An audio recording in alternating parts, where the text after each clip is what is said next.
Ya, Assalamualaikum warahmatullahi wabarakatuh. Selamat pagi teman-teman semuanya. Selamat weekend. Sorry, ngambil waktu weekend kalian untuk kita bahas diskusi mengenai pengembangan komunitas. Kita akan bahas pada pagi hari ini mengenai kepemimpinan strategis ya. Ini bisa diperkecil nggak, Alki? Kenapa Kak? Diperkecil aja, Oh, biar satu slide kelihatan.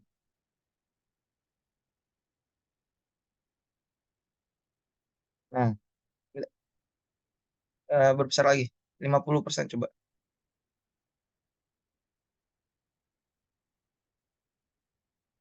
Nah, cukup.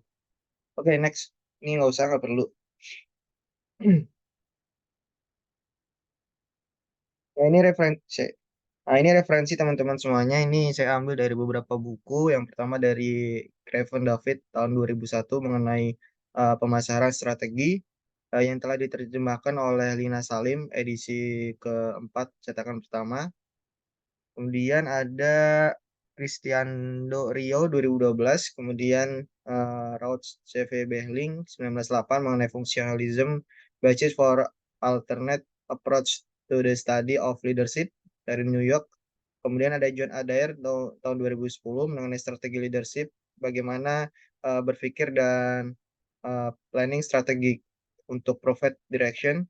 Kemudian ada US Army War, ini tentang militer ya. Kemudian ada US Army War College tahun 2010 mengenai strategi leadership primer edisi ketiga dari Department of Command Leadership and Management. Okay, next. Nah, sebelum seperti biasa sebelum kita mulai diskusi pada eh, hari ini, kita akan ada membahas mengenai suatu penugasan buat teman-teman semuanya ya. Di sini kita akan membahas pemimpin strategis dan di sini tugasnya pilihlah seseorang pemimpin yang dianggap sukses dalam kepemimpinan strategis. Kemudian teliti mengenai latar belakang dan pendekatan kepemimpinannya seperti apa. Kemudian analisalah bagaimana pemimpin tersebut mengembangkan dan mengimplementasikan strategi untuk mencapai tujuan organisasi. Nah, ini kalian boleh milih di Indonesia maupun di luar negeri ya, yang bisa menurut kalian ini memiliki tingkat kepemimpinan strategis.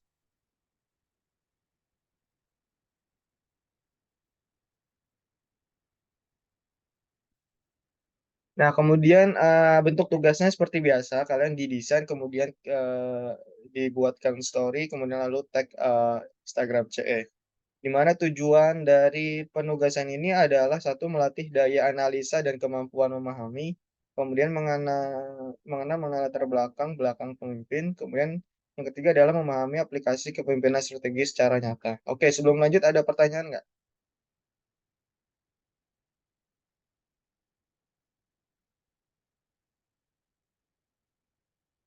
Oke.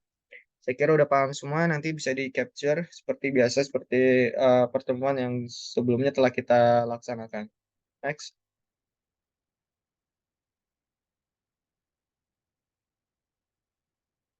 Oke, kita masuk mengenai introduction mengenai strategi leadership. Sebelumnya, eh, ketika kita berbicara mengenai sebuah kepemimpinan strategi atau eh, mengenai sebuah pemimpin yang memiliki daya tingkat strategi, maka kita harus tahu terlebih dahulu apa sih yang dimaksud dengan strategi, atau kita lebih kenal dulu mengenai introduce about strategi. Nah, di sini menurut Craven tahun 2001 menjelaskan bahwa strategi itu merupakan suatu rencana yang disatukan dan diintegrasikan. Bagaimana kita menghubungkan suatu keunggulan strategi dari suatu organisasi dan dicapai melalui sebuah pelaksanaan yang tepat oleh suatu organisasi tersebut. Strategi ini kita mulai dengan bagaimana suatu konsep menggunakan sumber daya organisasi secara efektif dalam lingkungan yang berubah-ubah. Kemudian untuk Kotler itu menjelaskan bahwa strategi itu merupakan suatu penempatan misi atau suatu organisasi, kemudian penempatan sasaran organisasi dengan mengingat kekuatan eksternal dan internal. Adanya suatu perumusan kebijakan dan teknik tertentu dapat mencapai suatu sasaran dan pastinya dapat memastikan implementasinya secara tepat sehingga tujuan dan sasaran utama dan organisasi itu akan tercapai. Jadi fundamental dari pengertian strategi itu adalah, bagaimana kita menerapkan suatu perencanaan untuk nantinya dilakukan suatu penyatuan atau integrasi, sehingga nanti akan terjadi suatu, pemanfaatan suatu ekosistem dari sumber daya organisasi itu bisa berjalan secara efektif dalam suatu lingkungan yang memiliki tingkat dinamika yang tinggi atau yang berubah-ubah. Di mana dalam suatu strategi ini, dia memiliki suatu tujuan dan sasaran utama untuk bisa tercapai dari suatu organisasi. Nah, di dalam satu, strategi, pemimpin ini memiliki, eee, suatu, peran atau mungkin, kita sebut sebagai, suatu role yang mana satu dapat merumuskan dan menerapkan strategi. Jadi apa sih yang bisa dilakukan oleh suatu pemimpin untuk bisa memberikan suatu strategi? Yang pertama adalah, dia dapat merumuskan dan menerapkan strategi. Kemudian, mengarahkan organisasi secara efektif ke arah tujuan dan sasaran, jangka panjangnya. Kemudian yang ketiga, dia akan dapat melibatkan proses penetapan visi yang jelas. Kemudian yang keempat, dia dapat membuat keputusan penting. Kemudian yang kelima adalah menyelenggarakan sumber daya dan tindakan untuk dapat mencapai suatu hasil yang, diinginkan. Nah, kelima ini merupakan suatu apa yang dapat seseorang pemimpin untuk bisa melaksanakan suatu, strategi. Yang pertama pasti kita, tidak jauh dari strategi ya, bagaimana kita merumuskan dan menerapkan strategi yang, telah kita rencanakan.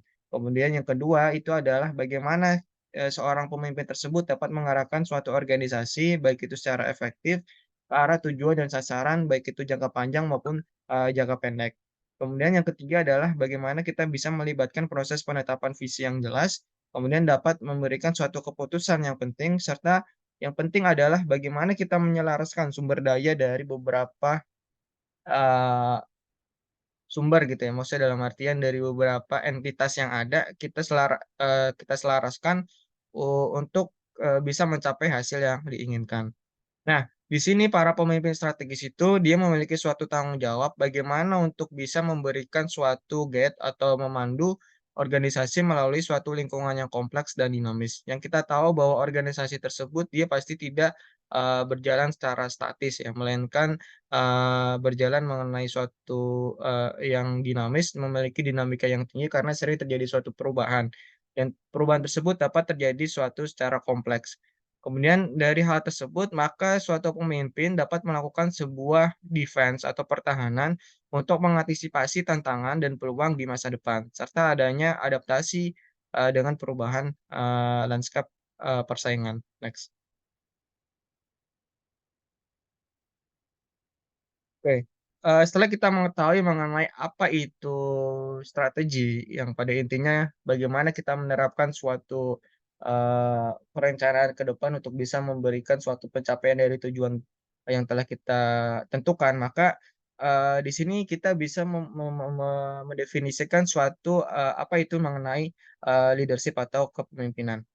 Jadi, menurut Rawls dan Behling, dalam bukunya yang disusun atau dikarang tahun 1984 bahwa kepemimpinan itu merupakan suatu proses, bagaimana kita mempengaruhi suatu aktivitas-aktivitas sebuah kelompok yang diorganisasikan ke arah pencapaian tujuan. Jadi kepemimpinan itu adalah, seni atau, cara bagaimana kita melakukan sebuah, pengaruh untuk bisa, dapat mengikuti apa yang kita, rencanakan. Nah, teman-teman semuanya, di sini kita biasa sebut dalam suatu dunia masyarakat atau dunia, kerja gitu ya, ada 3 istilah. Yang pertama adalah pemimpin, ketua, sama kepala. Jadi kalau misalkan kita berbicara mengenai pemimpin, itu maka kita dapat berbicara mengenai suatu, individu dari orang tersebut. Kemudian kalau ketua, dia memiliki suatu, yang biasanya kita bisa definisikan suatu posisi yang ada dalam suatu organisasi, kemudian kepala itu biasanya diberikan, kepada seseorang yang memiliki, jabatan atau dia, memberikan atau memiliki suatu jabatan di, suatu struktur atau struktur tertentu. Nah, di sini pemimpin itu bisa diartikan bagaimana, seseorang memiliki suatu kemampuan dan keterampilan untuk dapat mempengaruhi, kemudian mengarahkan dan menggerakkan orang lain untuk dapat mencapai tujuan, bersama. Kemudian, pemimpin juga dia, dapat dikatakan dalam suatu posisi yang formal maupun informal. Namun saya mendefinisikan bahwa pemimpin itu dia dapat memberikan, suatu gambaran untuk atau yang dimiliki oleh, setiap manusia yang ada, yang mana manusia itu pasti memiliki jiwa kepemimpinan. Untuk itu kita perlu bagaimana sih untuk menumbuhkan jiwa kepemimpinan dari, setiap orang atau setiap individu yang ada. Kemudian, eee, tadi seseorang pemimpin dapat berada dalam posisi formal atau informal dan proses kepemimpinannya itu berdasarkan pada pengaruh, tingkat kredibilitas, visi, dan kemampuan untuk dapat menginspirasi orang lain.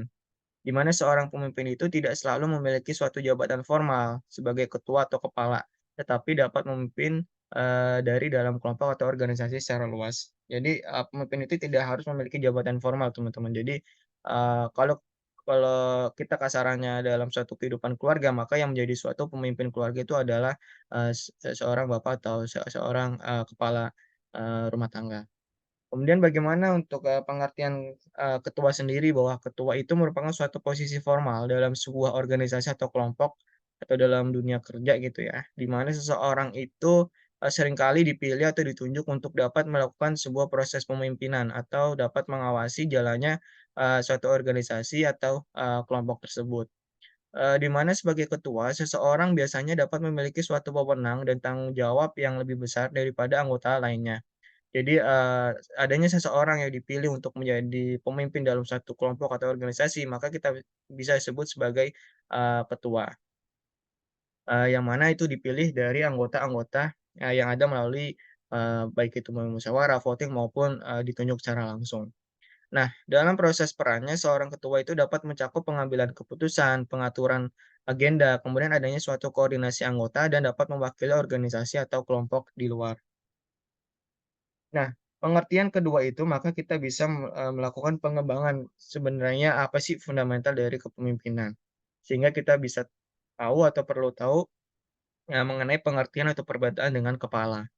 Nah, kepala sama hakikatnya, yang mana kepala ini merupakan suatu gelar atau jabatan yang pada biasanya itu digunakan dalam suatu konteks pemerintah atau organisasi yang lebih besar.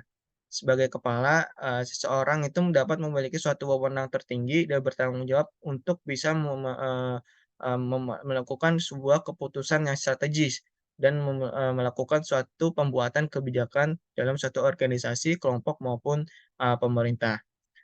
Kepala ini seringkali memiliki suatu tanggung jawab yang luas dan bagaimana kita, bisa mengelola sumber daya di mana pemimpin tim atau, dari departemen tersebut, bertanggung jawab dalam proses pengaturan anggaran dan bagaimana melakukan sebuah fungsi pengawasan pelaksanaan tujuan organisasi secara keseluruhan.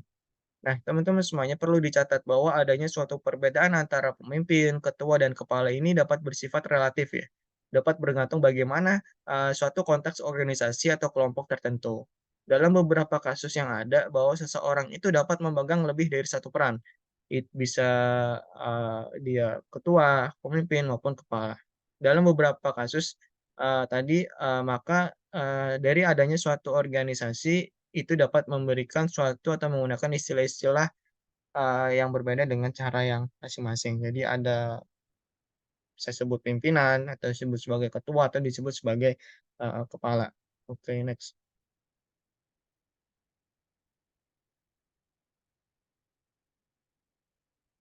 Nah, di sini Socrates, menjelaskan bahwa dalam segala bidang seorang pemimpin harus memiliki fungsi seperti apa dan bagaimana keterampilannya.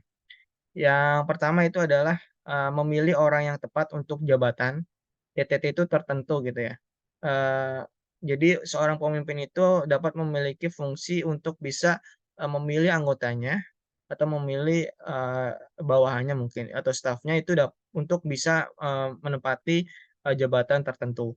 Kemudian, memiliki fungsi untuk bisa memberikan suatu sanksi apabila, terjadi kesalahan dan memberikan hadiah bagi, dia yang berbuat baik.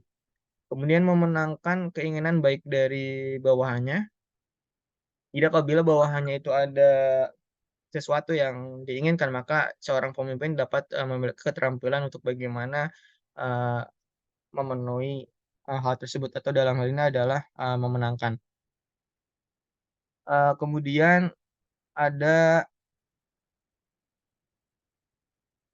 menarik sekutu dan membantu serta memelihara apa yang telah didapatkan. Jadi menarik sekutu itu maksudnya, kalau dalam ini ya bagaimana, partner kita yang di luar untuk dapat memberikan, eee, membantu proses yang ada, yang telah direncanakan oleh suatu pemimpin, kemudian bagaimana kita dapat memelihara, dari apa yang telah, didapatkan. Kemudian yang kelima itu adalah bahwa seorang pemimpin harus dapat memiliki, rasa yang penuh pengabdian dan, rajin dalam proses pengerjaannya. Oke, next.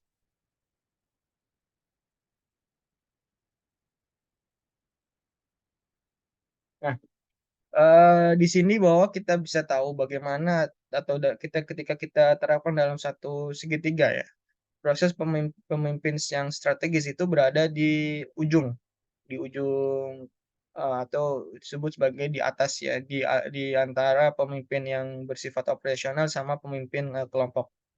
Eee, Pemimpin strategis itu memiliki suatu peran atau posisi dalam suatu organisasi yang memiliki tanggung jawab untuk bagaimana, proses mengembangkan dan melaksanakan suatu strategi dalam jangka panjang dari organisasi. Di mana seseorang pemimpin strategi itu dapat memiliki fokus pada penciptaan nilai jangka panjang dan pertumbuhan organisasi dengan merencanakan, mengarahkan, dan mengelola inisiatif yang strategis. Kemudian pemimpin operasional itu merupakan suatu pemimpin atau seseorang yang bertanggung jawab atas pengelolaan operasional sehari-hari dari suatu organisasi atau perusahaan. Mereka memiliki suatu peran kunci dalam proses pengawasan dan koordinasi dalam kegiatan operasional untuk dapat mencapai tujuan dan hasil yang diinginkan. Kemudian pemimpin kelompok itu merupakan suatu individu yang mengambil peran dan tanggung jawab dalam proses pengarahan dan mengelola kelompok dalam mencapai tujuan yang ditetapkan. Mereka memiliki suatu kemampuan untuk dapat mempengaruhi dan memotivasi diri anggota kelompok, memfasilitasi kerjasama dan mengelola dinamika kelompok. Nah, ketiga komponen ini baik itu pemimpin strategis, pemimpin operasional maupun pemimpin kelompok itu tidak bisa dipisahkan. Jadi ketiga ini dia dapat terintegrasi yang mana proses pemimpin strategis atau posisi dari pemimpin strategis itu berada di, paling atas untuk dapat memberikan suatu perencanaan, kemudian, mengarahkan dan, eee eee, proses pengelolaan, inisiatif yang strategis. Kemudian nanti ada, role dari pemimpin operasional dan didukung oleh pemimpin kelompok yang dapat mengambil peran dan tanggung jawab dalam proses pengarahan dan pengelolaan, suatu kelompok untuk dapat mencapai suatu tujuan yang telah diterapkan atau yang telah dibuat oleh pemimpin strategis. Oke, next. Nah, eee, dalam satu tingkatan organisasi terdapat suatu hierarki atau di bahasa Yunani itu disebut sebagai hierosuchi arkos, yang mana seseorang itu mempunyai kekuasaan atas orang lain. Dalam formasi suatu pasukan Yunani dan, Roma terdapat beberapa arkol dari bermacam nama, dari pangkat dan tingkatan. Ketika suatu pertempuran dimulai, formasi terurai dapat menjadi pemimpin dari 10 bergerak dan dari pemimpin, kelompoknya. Pemimpin kelompok segitu penting, yang mana pepatah Yunani, memberikan suatu penjelasan mengenai bahwa 10 prajurit yang terpimpin akan mengalahkan 100 orang, tanpa pimpinan. Nah, ini kalau di tingkatan ini kita bisa lihat bagaimana suatu adanya, hierarki atau tingkatan, struktur gitu ya, dalam suatu organisasi, yang mana pemimpin itu memiliki suatu peran yang sangat penting. Di mana, dalam pepatah Yunani tadi, menjelaskan bahwa 10 prajurit yang terpimpin akan mengalahkan 100 orang, tanpa pimpinan. Di sini kita juga bisa mengatakan bahwa, ketika, sekelompok gajah itu, dipimpin seorang semut, maka, lebih lebih apa, lebih, garang ketika, seorang singa itu memimpin dari, sekelompok dari, semut yang ada. Jadi kepemimpinan yang memiliki jiwa yang tegas, leadership yang bagus, eee yang seperti digambarkan oleh singa ya, bagaimana dia garang kemudian buas untuk bisa memberikan suatu gaya gentar, maka, dia dapat membawa suatu kelompok untuk dapat, memenangkan suatu peperangan atau, dapat memberikan suatu akuisisi dari suatu wilayah yang ada. Oke, next.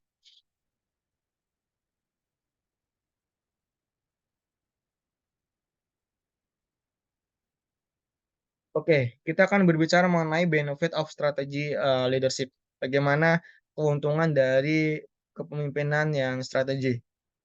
Seseorang pemimpin haruslah memiliki suatu kemampuan di mana, untuk melakukan pembuatan dari suatu keputusan untuk membuat suatu keputusan yang strategis, dikarenakan dari sekecil apapun suatu keputusan yang akan diambil dapat menjadi sebuah bentuk keputusan, di mana akan memiliki sebuah bentuk dari hasil akhir, yang di mana agar dari hasil akhir tersebut akan, dapat sesuai dengan apa yang akan dilakukan, pengharapan.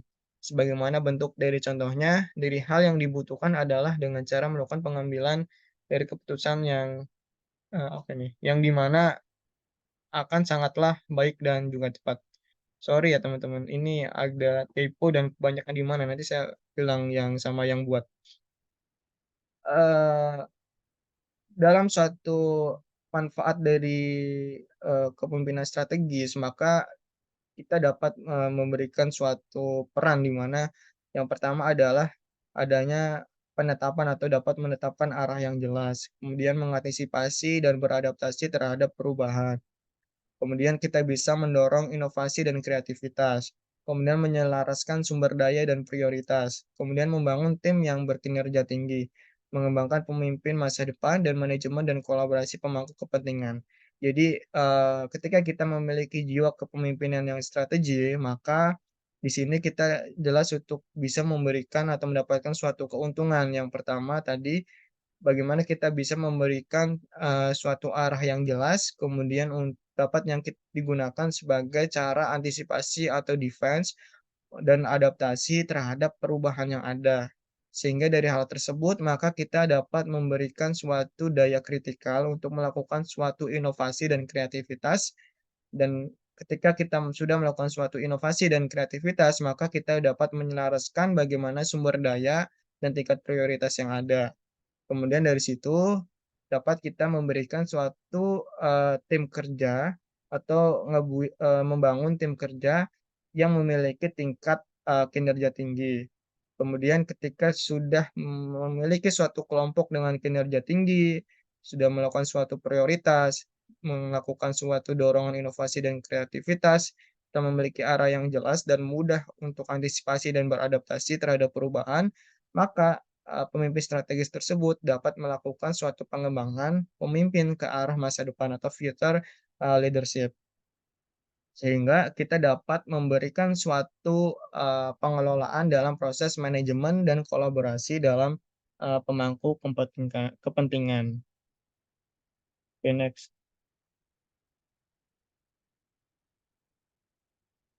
Oke, kemudian kita berbicara mengenai suatu basic role atau function of strategy, leadership. Dalam basic role dan function of strategy leadership, dapat memberikan suatu arahan untuk organisasi secara keseluruhan, baik proses pemikiran strategis dan perencanaan strategis, membuat semua itu terjadi, kemudian membangun bagian menjadi utuh, membangun persahabatan penting dan, hubungan sosial lainnya, serta dapat menyalurkan semangat organisasi, memilih dan mengembangkan pemimpin-pemimpin untuk, masa sekarang dan masa yang akan datang. Di dalam suatu function of strategy leadership, maka kita dapat mencapai tugas bersama, kemudian dapat membangun dan memelihara tim, serta adanya suatu motivasi dan, eee, pengembangan dari setiap individu yang ada. Itu merupakan suatu basic basic role dan function dari, strategy leadership. Next, ini ada 31 ya. Nah, strategi leadership, karakteristik, jadi kita bisa melihat mengenai karakteristik kepemimpinan strategis yang pertama adalah alignment atau, penyelarasan, kemudian visioning. Kemudian 3 perubahan. Yang keempat adalah tim kepemimpinan strategis dan kelima adalah stewardship. Next. Nah, dalam proses penyelarasan bahwa kepemimpinan strategis itu perlu memiliki suatu proses bagi organisasi untuk dapat mempelajari suatu lingkungan sosial, baik itu internasional, teknologi, adanya suatu demografi dan ekonomi yang dapat memberikan suatu hasil dari proses tersebut diperlukan untuk merumuskan respon dari organisasi yang berupa strategi organisasi. Kemudian strategi tersebut harus, dilakukan suatu keselarasan dengan ends atau objektif, bagaimana kita berbicara mengenai why, mengenai suatu konsep dan methods, kemudian bagaimana kita dapat mengartikan suatu resource atau sumber, agar, Sumber sumda itu adalah sumber daya. Sumber daya organisasi itu dapat digunakan sebaik-baiknya dan organisasi itu dapat bergerak sesuai visinya. Jadi alignment atau penyelarasan itu adalah bagaimana seorang, pemimpin itu dapat memiliki jiwa yang mudah beradaptasi atau, dia mudah untuk menyelaraskan, baik itu perkembangan yang ada maupun perubahan-perubahan, yang terjadi. Oke, next.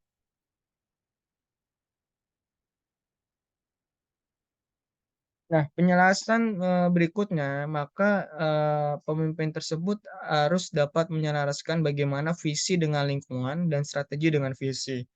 Dalam poin ini diartikan bahwa pemimpin tersebut ketika melakukan sebuah perancangan visi, maka kita dapat menyelaraskan atau melakukan integrasi dengan proses, atau dengan, lingkungan yang ada.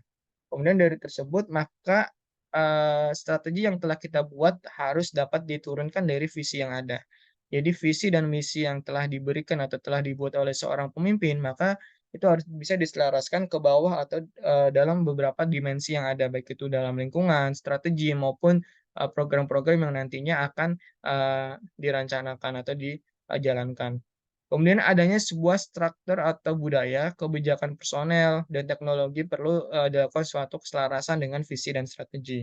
Kemudian penyelarasan harus dapat bersifat vertikal, di mana tingkat terendah itu dapat memahami gambaran besar. Tingkat vertikal itu berarti ke bawah gitu ya.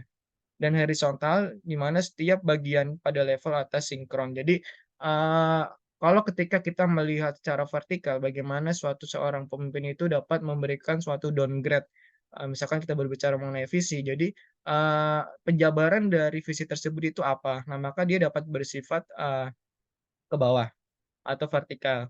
Kemudian ketika visi tersebut didukung oleh suatu fenomena atau lingkungan yang ada, maka dalam bentuk keselarasan, maka kita bisa melihat secara horizontal atau, secara, selaras sejajar. Next. Oke, boleh ke atas dulu. Ini kayaknya buatnya kurang ya. Nanti saya ini, lagi sebelumnya sebelumnya sebelum ini. Nah, ini kemudian tadi kan kita berbicara mengenai penyelarasan, kemudian berbicara mengenai visioning, di mana, seseorang pemimpin itu harus memiliki suatu visi yang jelas untuk dapat memberikan suatu arahan, sebenarnya organisasi ini atau komunitas ini akan dibawa kemana. Kemudian yang ketiga adalah perubahan. Nah, seorang pemimpin itu harus memiliki suatu perubahan yang mana, ketika kita diberikan suatu tanggung jawab untuk melakukan sebuah atau memimpin suatu organisasi, maka paling tidak kita harus, memberikan atau merencanakan suatu perubahan yang pasti namanya perubahan ya, itu, menjadi lebih baik gitu ya. Jadi memberikan suatu strategi bagaimana, dapat memberikan suatu perubahan dari organisasi yang telah kita pemimpin atau yang telah kita pimpin. Yang keempat itu tadi ada di slide, bisa ke bawah. Nah, ini yang mengenai tim kepemimpinan strategis di mana hanya, 1 atau 2% dari anggota organisasi yang memiliki posisi yang strategis. Jadi tidak, semuanya dalam suatu anggota organisasi itu dapat, memiliki posisi yang strategis. Contoh yang dalam posisi strategis ya koordinator-koordinator, kemudian ketua pemimpin-pimpinan yang ada itu dapat, memiliki posisi yang strategis. Namun, siapapun yang bekerja di bawah seorang yang memiliki tingkat pemimpin strategis, maka dia dapat benar-benar mengenal bagaimana konsep pemikiran strategis agar dapat mendukung dan memberikan saran kepada sang pemimpin. Contoh misalkan ketua, kita dapat memiliki suatu kepemimpinan strategis, kemudian anggota-anggotanya dapat mengenal, secara detail mengenai, ketua tersebut, sehingga anggota tersebut dapat memiliki pola atau pemikiran yang sama dengan, ketua yang, memiliki kepemimpinan yang strategis. Oke, next. Nah, kemudian ada stewardship, ini yang terakhir, di mana, dalam proses nilai-nilai kepemimpinan itu dapat, dilakukan atau aplikasinya atau kontribusinya kepada masyarakat secara yurisdiksi khusus dan mekanisme internal yang diatur sendiri. Pemimpin yang strategis itu dapat mengambil tanggung jawab pelayanan untuk sehatnya suatu organisasi dalam proses jangka panjang. Kemudian pemimpin strategis yang menjalankan, tugasnya dengan etika profesional tanpa pamrih akan membangun proses kepercayaan dan dalam, proses pengumpulan otoritas yang moral dapat melayani baik itu organisasinya maupun masyarakat. Nah, dalam, stewardship maka, seorang pemimpin itu harus dapat melakukan suatu kontribusi, itu baik kepada masyarakat, baik kepada anggotanya maupun, adanya suatu mekanisme yang diatur secara, internal. Dan kita harus bisa lihat suatu pemimpin itu melihatnya tidak hanya jangka pendek, namun, kita bisa lihat ke jangka panjang bagaimana, ke depan suatu organisasi itu akan dibawa dan, dapat melakukan sebuah proyeksi-proyeksi tindakan-tindakan yang dapat dilakukan untuk dapat mengantisipasi atau, menyiapkan, eee, strategi-strategi yang akan dilaksanakan dalam jangka panjang. Oke, next. Nah, di dalam kepemimpinan leadership, maka kita dapat mengenal mengenai strategi leadership. Yang pertama adanya ketidakstabilan. Ya, jadi kita, pasti tahu mengenai, ketidakstabilan atau dinamika yang tinggi dalam suatu organisasi. Poin yang pertama menjelaskan bagaimana adanya suatu tingkat perubahan dari lingkungan. Kemudian dalam periode informasi sekarang dapat diartikan bahwa kebanyakan data yang ada sekarang tidak cukup untuk dalam proses pengambilan keputusan. Nah, di sini kita bisa tahu untuk bisa melakukan suatu integrasi dari data yang ada yang begitu banyak data yang tersebar, maka, dari situ kita bisa melakukan suatu perbandingan-perbandingan dan dapat mengambil keputusan. Dan ketika datanya kecil atau sedikit, maka yang pasti kita jelas tidak melakukan suatu pertimbangan dan sulit untuk dapat mengambil suatu keputusan. Kemudian yang poin ketiga itu di luar kemampuannya untuk dapat menilai secara tepat dalam lingkungan sekarang, pemimpin itu harus dapat melakukan sebuah antisipasi perubahan cepat dan melakukan yang terbaik untuk meramalkan apa yang dapat terjadi dalam lingkungan waktu, suatu proyek, program, atau operasi. Nah, di poin 3 ini tadi, kita seorang pemimpin itu harus, dapat melakukan sebuah proyeksi atau ramalan, apa yang terjadi dalam satu lingkup, waktu, ketika kita berbicara mengenai suatu proyek atau program maupun, operasi. Jadi dari situ maka kita dapat melakukan sebuah, proyeksi yang ada. Kemudian berikutnya yang keempat adalah kestabilan lingkungan ditambah dengan bertambahnya waktu dari program pengadaan menciptakan tantangan khusus dengan pemimpin strategis dan proses, dalam penasehatnya. Oke, lanjut. Kemudian ketidakpastian. Dalam proses pastian di sini diartikan bahwa ketidakmampuan untuk memahami semua tentang situasi dan kesulitan dalam meramalkan sifat dan dampak dari perubahan. Adanya suatu pertalian dari ketidakpastian dan ketidakstabilan. Kemudian tidak kestabilan itu dapat, sering menghemat dalam proses pengambilan keputusan dan meningkatkan kemampuan pendapat yang beragam tentang masa depan.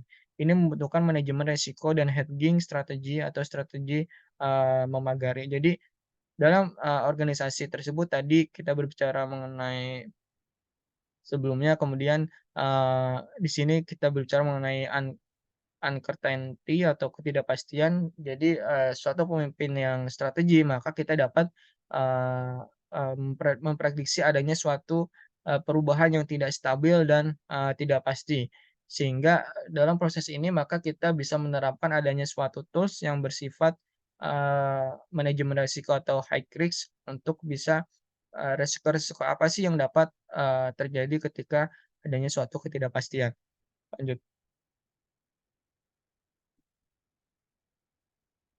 Ini kompleksitas dari, jadi, suatu organisasi pasti dia akan mengalami suatu tingkat kompleksitas yang masing-masing tingkatannya berbeda. Diartikan adanya suatu kesulitan untuk kita memahami interaksi antara bagian-bagian atau faktor-faktor yang banyak dan meramalkan dampak utama dan lanjutan dari perubahan, satu atau beberapa faktor dalam sistem yang saling bergantung atau dari satu sistem dari, banyak sistem. Jadi ketika sistem yang itu ada, contohnya misalkan kita ada beberapa divisi yang, dinaungi oleh 2 departemen, maka di situ kita dapat memiliki tingkat kompleksitas yang ada untuk bagaimana kita dapat memahami interaksi antara divisi, interaksi antara individu, atau interaksi antara departemen. Tingkat kompleksitas itu dapat menciptakan suatu ketidakpastian karena isi dari interaksi dan hasil. Oke, lanjut. Kemudian ambiguity atau kemanduaan. Bagaimana dapat menjelaskan bentuk, tertentu dari ketidakpastian yang dihasilkan dari perbedaan pemahaman ketika petunjuk tidak mencukupi dan menjelaskan arti. Nah, di sini ironisnya, ambiguity itu, suatu istilah yang, ambiguous, di mana pengertian berubah-ubah tergantung pada konteksnya. Jadi dapat kita artikan sebagai ambigu gitu ya. Yang itu yang berhubungan dengan kesulitan untuk bagaimana kita mengartikan sesuatu ketika konteksnya itu ditutupi oleh faktor seperti kebutuhan sosial, bias kognitif, atau adanya suatu keterbatasan perspektif. Pada tingkat strategi, pemimpin-pemimpin itu dapat, mengartikan adanya suatu kejadian-kejadian dengan cara lebih dari satu dan kemungkinan salah, dalam proses pengertiannya. Oke, next. Nah, kemudian kita berbicara sebentar. Setelah kita mengetahui apa itu, strategi, kemudian kepemimpinannya, kemudian bagaimana pengertian dari seorang pemimpin yang strategi, maka, di sini kita membahas mengenai strategi kepemimpinan yang strategis. Jadi, bagaimana sih strategi untuk bisa menjadi suatu kepemimpinan yang strategis? Lanjut. Nah, sebelumnya saya ingin tahu, dalam suatu future organization, what do you think, of the future organization? Jadi apa yang kamu pikirkan mengenai, suatu organisasi masa depan, baik itu suatu sistem maupun, suatu perkembangan ke depan atau rencana ke depan? Mungkin ada yang bisa bantu?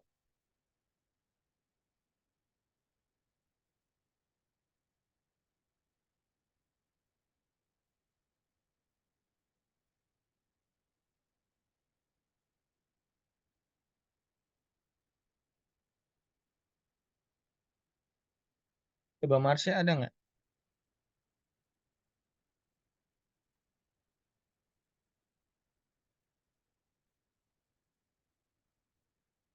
Halo Marsha?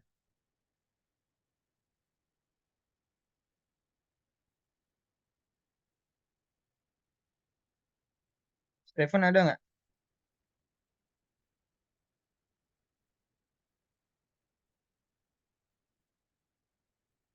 Halo?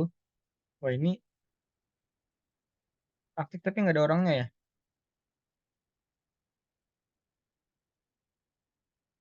Halo teman-teman? Halo?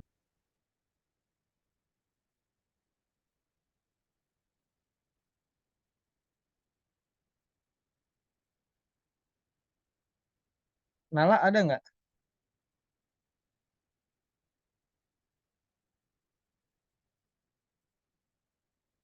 Oke. Baik, Nala, tolong bantu saya untuk bagaimana kamu bisa menjelaskan mengenai future organisasi atau organisasi masa depan.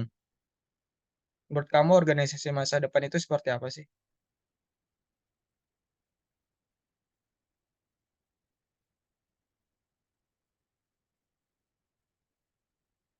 Nala bisa di on mic?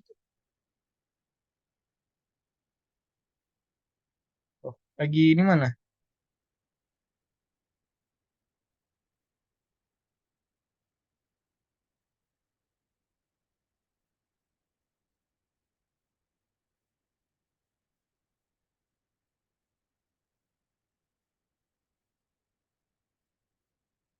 Halo.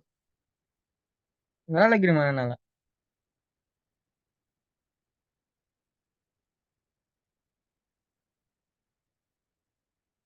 Oke. Boleh di on mic, Nala?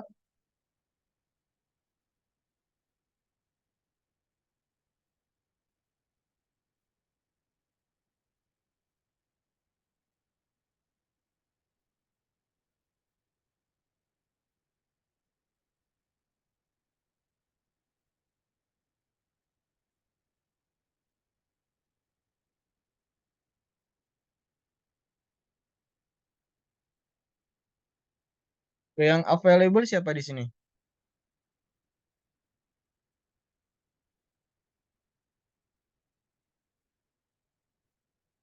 Berlina ada nggak?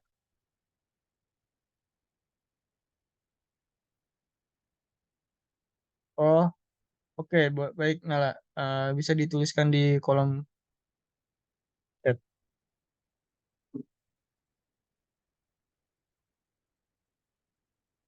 Guys, sembari menunggu Nala menuliskan jawaban Nala, mungkin ada yang lain bisa ngebantu. Jadi menurut kalian apa sih yang dimaksud atau mengenai suatu organisasi masa depan itu seperti apa sih menurut kalian? Di sini ada 21 orang ya.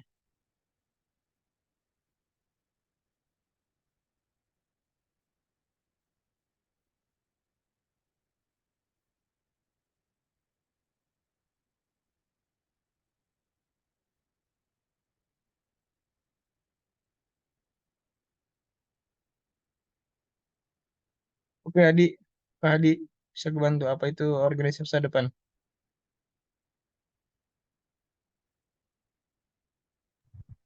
Oke, menurut saya organisasi yang masa depan itu organisasi yang mampu mengendalikan atau mengontrol semua sistem dan mengikuti isu-isu masalah eh, yang ada. Contoh seperti sekarang ini isu-isunya itu tentang digitalisasi, terus yang kedua stunting, dari pendidikan, terus sosial, banyak dan lainnya. Oke, terima kasih, well done.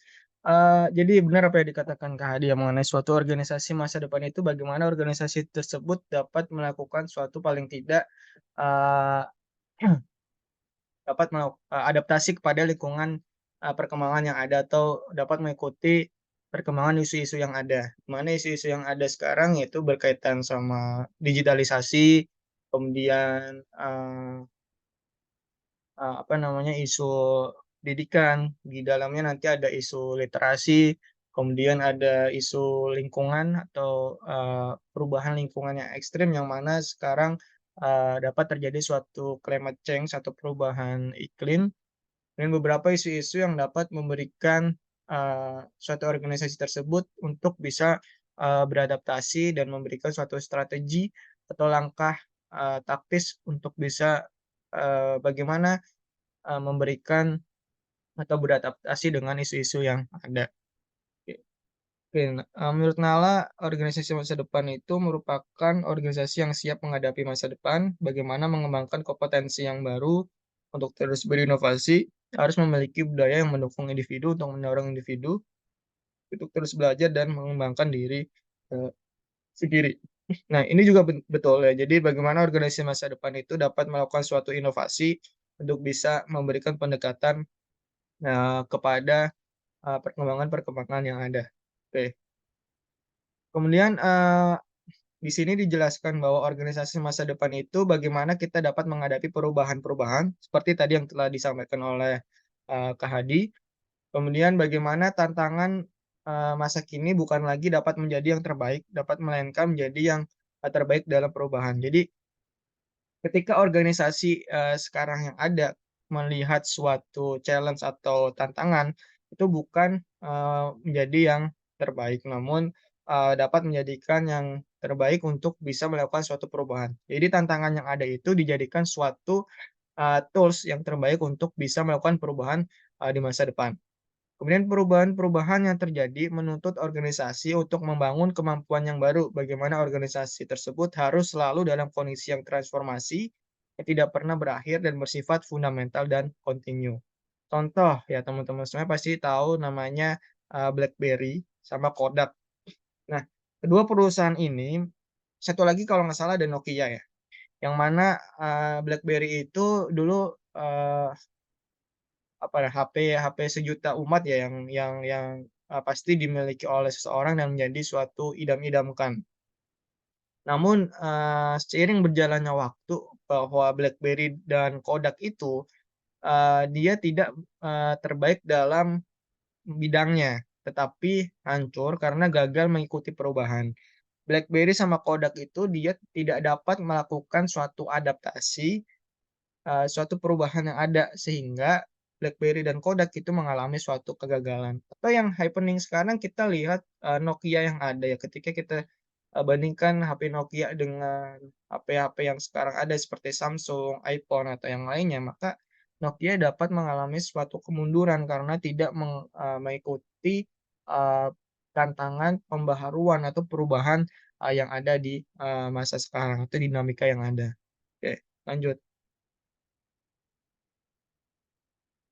Nah, di sini maka kita dapat memberikan suatu perbedaan antara kepemimpinan sekarang sama kepemimpinan di masa depan.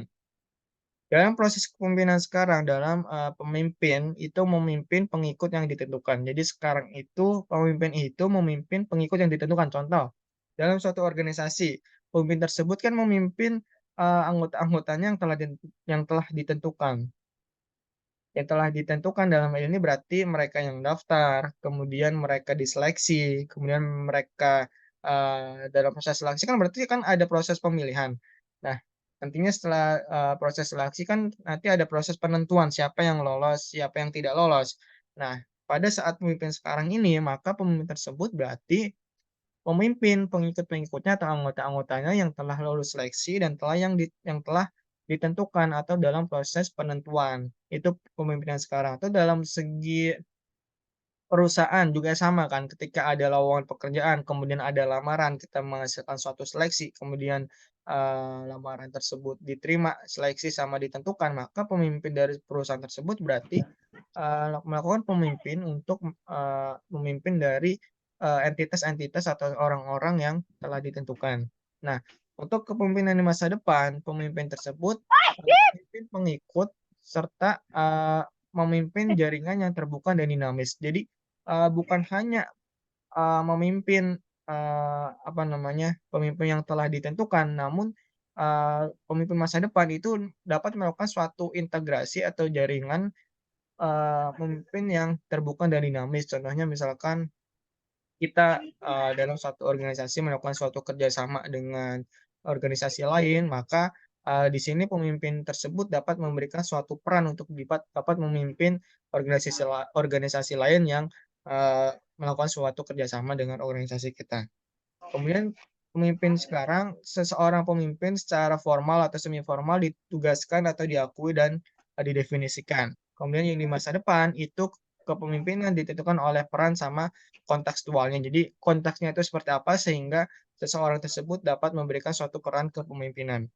Kemudian kepemimpinan sekarang itu, tim itu disusun untuk perintah dan kontrol, serta untuk fiturnya itu adalah tim itu disusun untuk ketangkasan dan kinerja.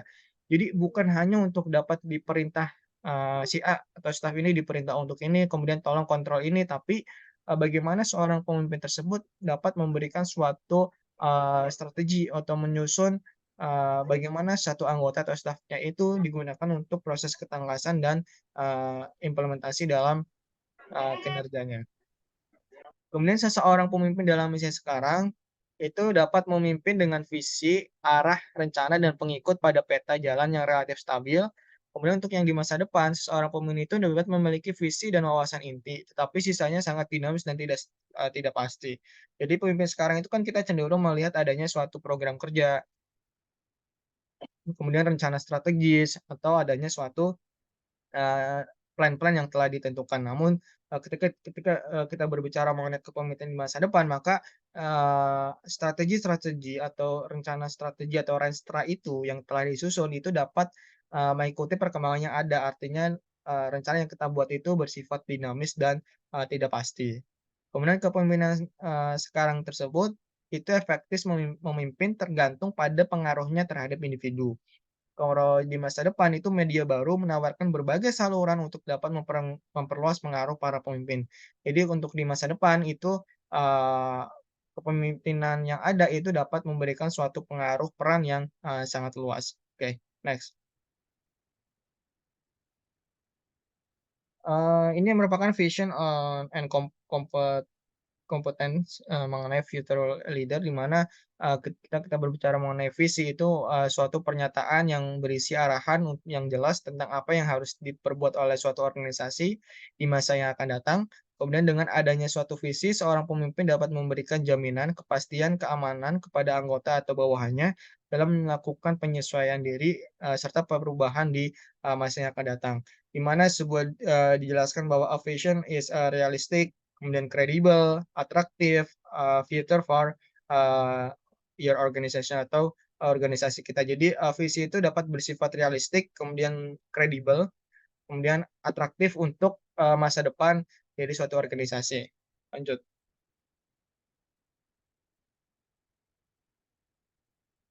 Nah, kompetensi, yang dibutuhkan kepemimpinan di masa depan, nanti teman-teman bisa dibaca ya.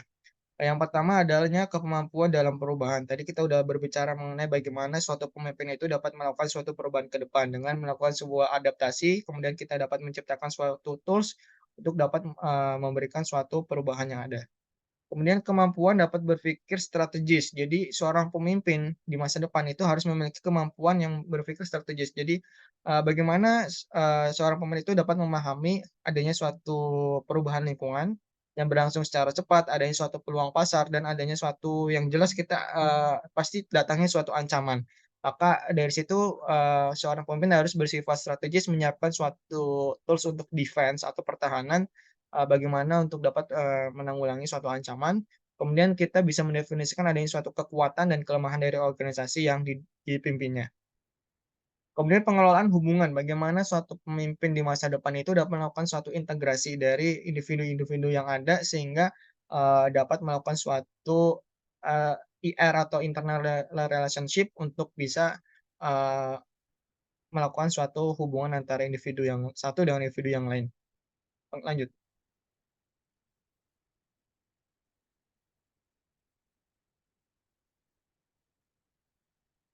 Nah, ini merupakan, tadi yang kita sudah bahas yang namanya volatility, uncertainty, kemudian complexity, sama ambiguity, di mana, ini dapat, berperan dalam suatu dunia organisasi. Kita lihat, adanya volatility atau volatilitas, terjadi perubahan dinamika yang sangat cepat dan berbagai hal, seperti adanya sosial, ekonomi, maupun, politik.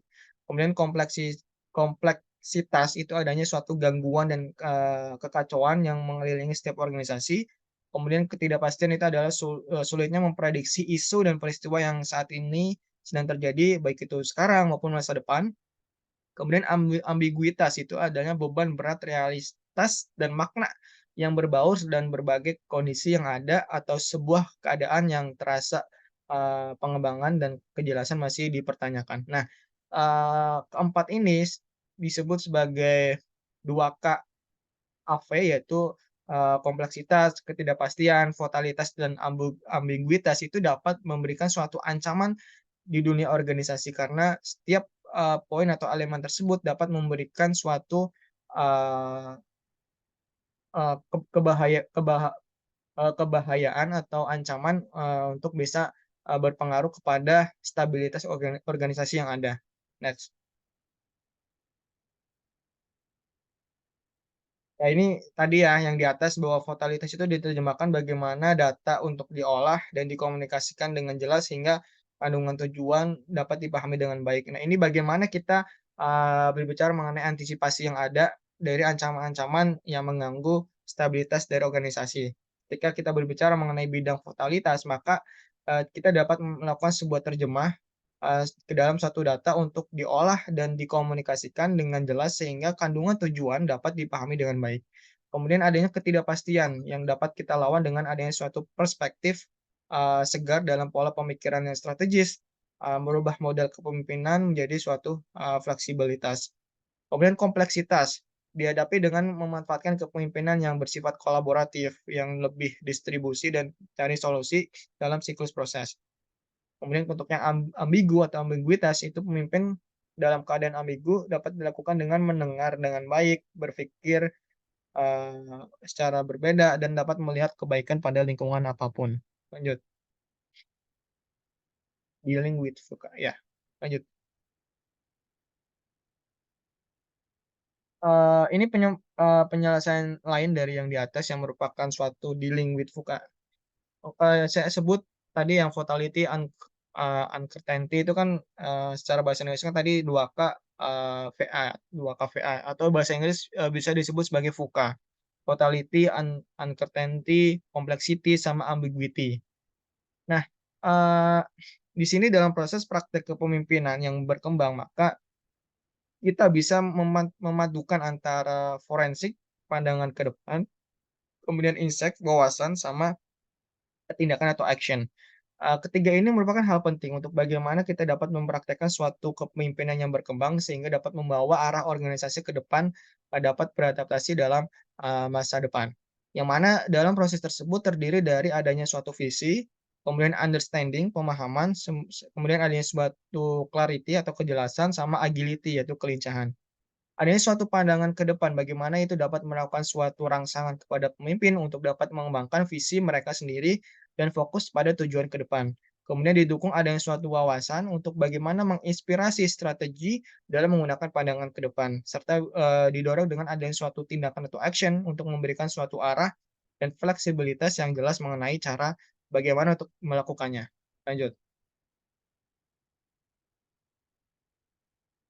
Nah, ini skill for future leadership berdasarkan Bob Johnson tahun 2009 ya, bagaimana apa sih yang harus dimiliki oleh leadership atau future leadership atau kepemimpinan masa depan. Yang pertama adalah maker insights. Nah, yang mana proses kemampuan untuk dapat mengeksploitasi daya dorong dalam diri untuk membangun dan mengembangkan beragam hal sedemikian halnya membuat hubungan dengan lainnya untuk menjadikannya. Kemudian ada clarity, dilemma flipping, kemudian immerse learning ability, sama bioempati. Nah, teman-teman nanti bisa baca ya, ini yang buat kebanyakan ya. Oke, not problem. Nanti teman-teman bisa baca mengenai apa itu maker insight, kemudian clarity, dilemma flipping, immerse learning ability, sama bioempati. Lanjut. Nah, kemudian adanya suatu konstruktif depolarizing, di mana dalam poin konstruktif depolarizing ini, itu kita dapat memperhatikan untuk kemampuan meredam situasi-situasi ketegangan, di mana adanya suatu perbedaan dalam mendominasi dan komunikasi terputus.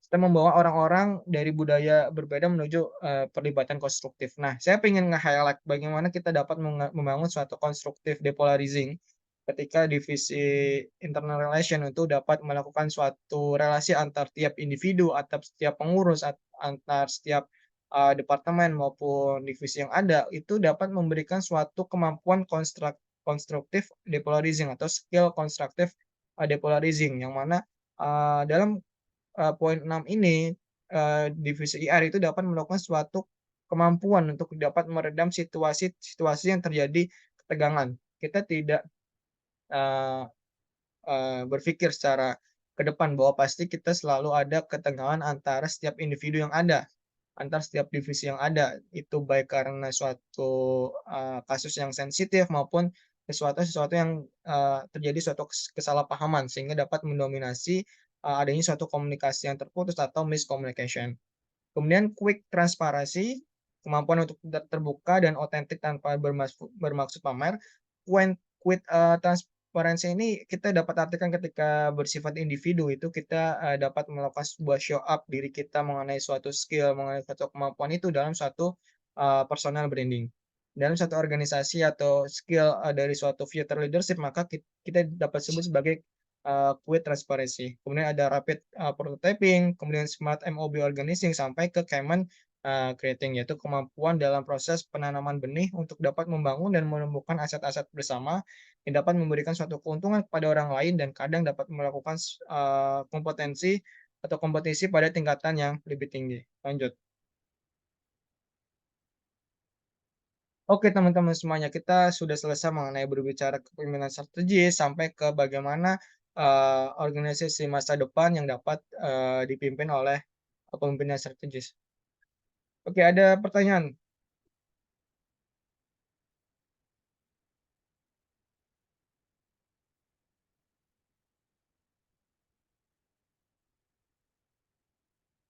Ya, break dulu 2 menit ya.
Oke teman-teman, ada yang ditanyakan nggak?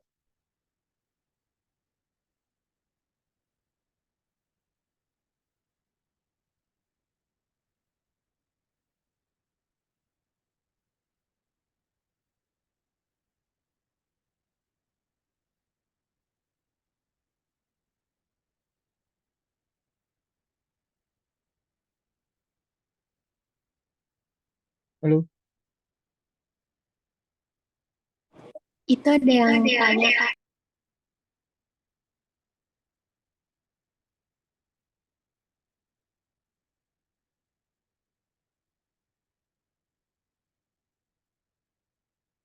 Oke.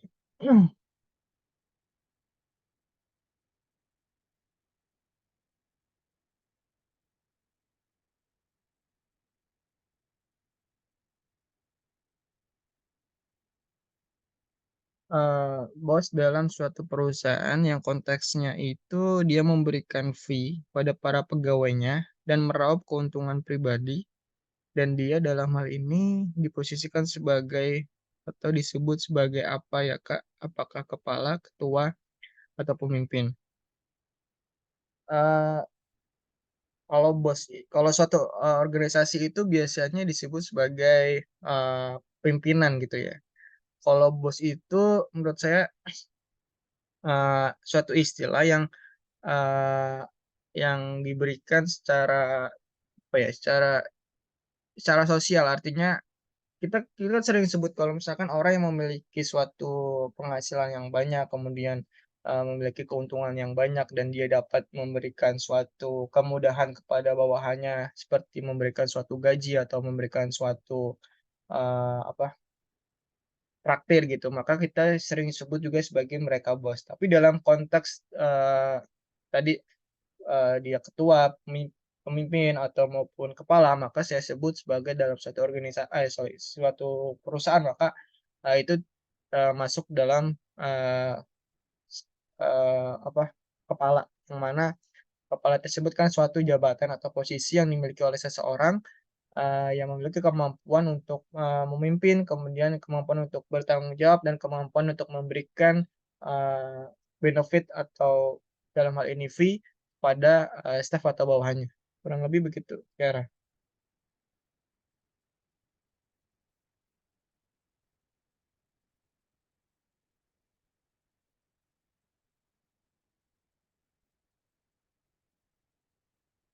Oke, nggak ada lagi nggak? Aku izin bertanya Kak, Ya, langsung dulu.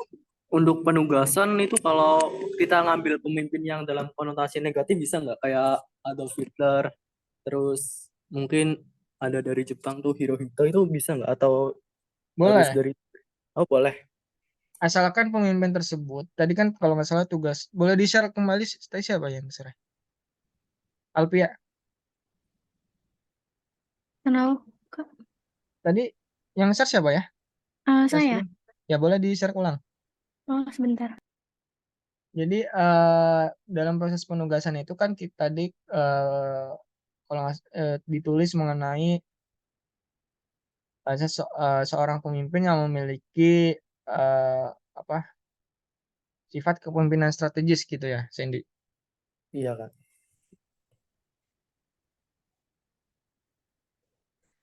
Itu berarti nggak apa-apa. Penugasan. Ya, Itu berarti nggak apa-apa ya. Misal kita ngambil tokoh ya tokoh gitu. nggak apa-apa. Asalkan eh, apa seorang pemimpin tersebut memiliki apa namanya jiwa kepemimpinan strategis. Ya, makasih.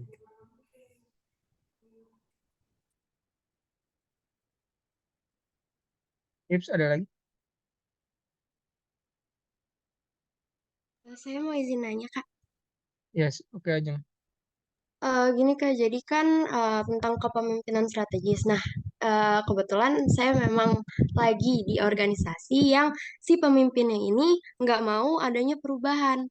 Kayak mereka cuma apa ya, cuma ngejalanin program-program yang udah dijalanin, tapi gitu-gitu aja gitu. Nah, ketika ada seseorang yang mengajukan perubahan, itu dibantah, takut ribet. Nah, gimana sih kalau misalnya kita ada di organisasi yang culture-nya kayak gitu? Kasih Kak. Oke, pertanyaan yang bagus.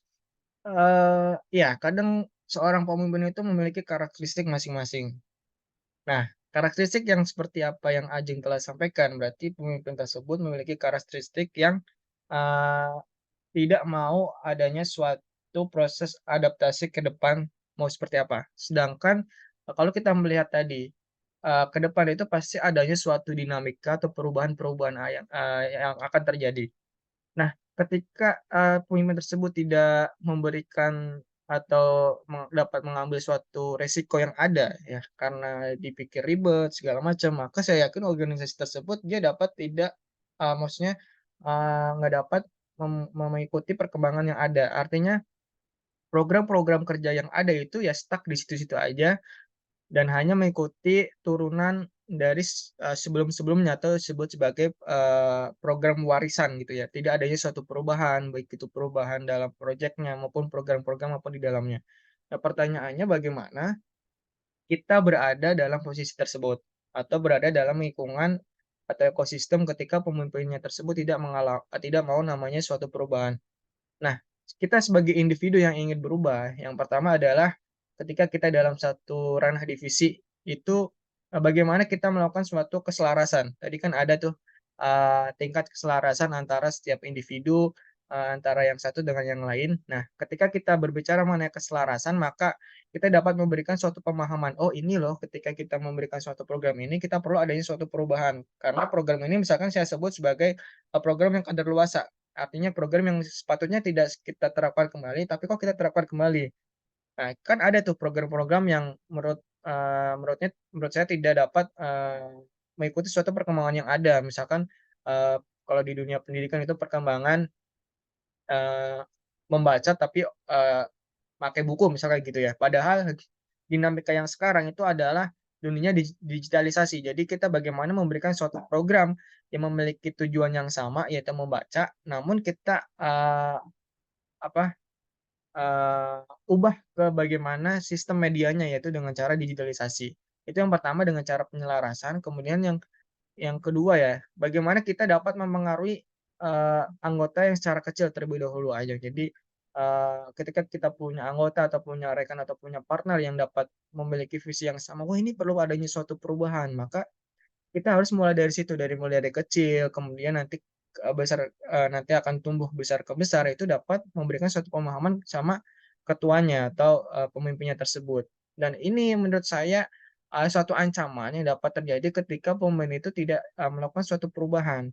Terkadang memang suatu perubahan itu pasti selalu disangkut pautkan sama suatu hal yang ribet atau hal-hal yang ih buat apa sih ada perubahan ribet ini ribet itu. Nah itu menurut saya eh, yang perlu dihindari sama diri kita. Nah teman-teman semuanya di sini ketika sudah mempelajari mengenai suatu kepemimpinan yang strategis untuk dapat memberikan suatu perubahan, maka dari individu teman-teman yang ada sekarang untuk dapat memberikan suatu kemunculan sifat kepemimpinan yang strategis. Karena menurut saya pemimpin itu ada atau melekat dalam setiap diri manusia. Bagaimana kita tadi kan untuk kemampuan bagaimana untuk mengelola, kemudian dapat memberikan suatu ketertarikan, maka itu ada di setiap diri kita masing-masing. Maka teman-teman semuanya harus dapat mulai dari diri sendiri untuk bagaimana memunculkan jiwa kepemimpinannya, baik itu laki-laki maupun wanita, untuk bisa menemukan suatu jiwa kepemimpinannya,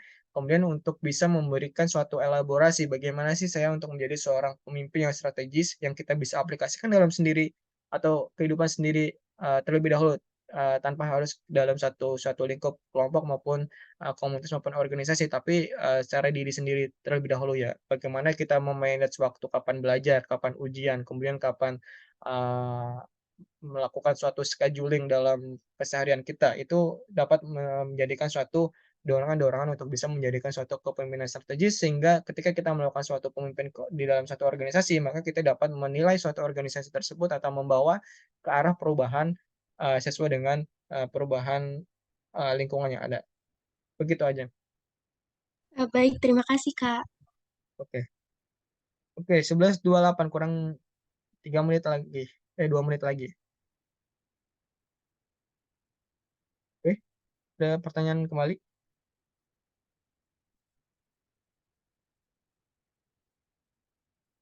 Itu hari Minggu ya, pada ngapain?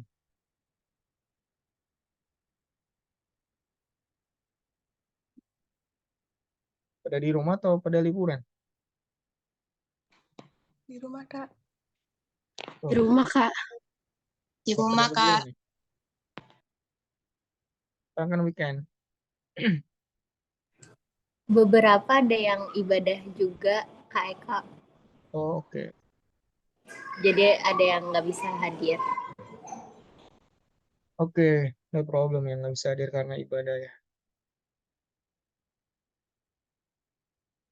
Semua ada yang tidur kali di sini ya, habis malam mingguan ya.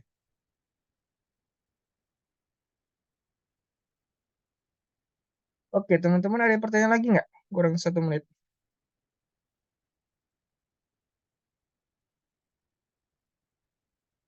Oke, kalau nggak ada pertanyaan, saya balik tanya kali ya. Untuk perkembangan per tiap ini, Alfi bisa ditutup nggak apa-apa?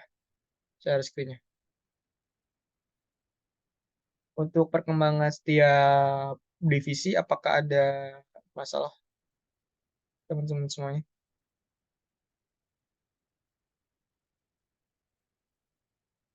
Ajeng? Iya, Kak. Ya, Kalau apakah divisi CGD aman. kamu divisi apa? CGD, Kak. CGD itu apa? Ayo. Konten. Lupa lagi. Ayo, men. Ayo, apa CGD? Kreatif graphic design, bener gak? Iya, Oke. bener. Ketika kita ada jadwal training program tuh hari apa ya?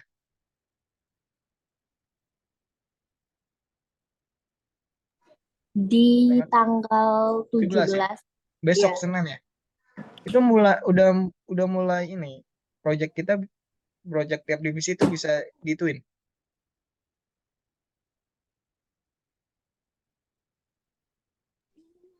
Ini sih Kak Eko, berhubung masih ada satu divisi yang belum sosialisasi, yaitu PRO. Mungkin kan malam ini ada sosialisasinya. Terus baru ini sih bisa mulai training nanti.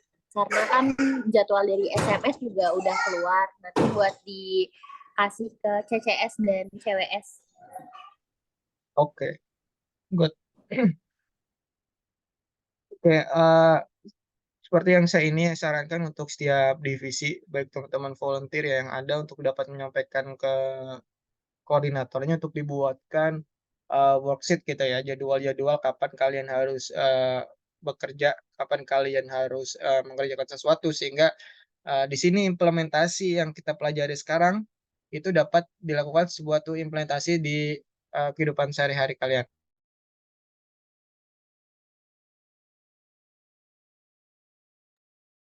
Ya, jadi harus setiap divisi saya minta ada worksheet-nya sehingga di sana kalian bisa tahu tanggal-tanggal sekian ngapain, kemudian tugasnya ngapain. Karena saya yakin teman-teman juga memiliki kesibukan ya, yang kadang mungkin lebih sibuk dari presiden mungkin ya. Jadi perlu adanya suatu worksheet sehingga kita bisa lebih terarah, lebih bisa memetakan tugas-tugas yang akan kita jalani. Oke. Saya kira kalau misalkan nggak ada yang disampaikan atau nggak ada pertanyaan, mungkin cukupkan sampai sini kali ya. Untuk teman-teman bisa beristirahat karena hari ini weekend. Nanti sore barangkali ada yang mau jalan-jalan, ya jalan-jalan, atau ada yang mau berlibur ya silakan berlibur ya. Baru kita lanjut nanti malam gitu ya.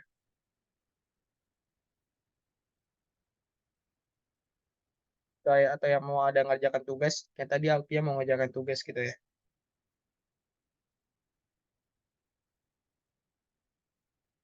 Oke, teman-teman ada yang ingin disampaikan? Atau last question?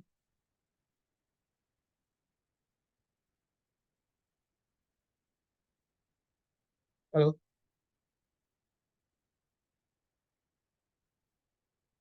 Cukup, Kak.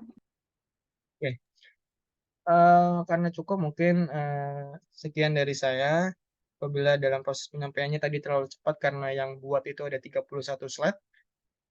Jadi saya kira untuk bagaimana memadatkan materi yang ada, mohon maaf apabila ada salah kata. Saya sangat senang ya ketika berdiskusi atau bercengkrama, berkomunikasi dengan teman-teman sekalian. Saya harap nanti ke depan kalau misalkan ada masalah-masalah yang ada untuk bisa dikomunikasikan melalui grup. eh, Sama ini, ketika semalam itu ada rapat sama eh, Mas Faris mengenai project untuk literasi. Mungkin nanti teman-teman yang volunteer yang ada dapat berkontribusi di sana. Oke, saya tutup. Terima kasih. Wassalamualaikum warahmatullahi wabarakatuh. Selamat istirahat, selamat siang teman-teman semuanya. Terima kasih ya.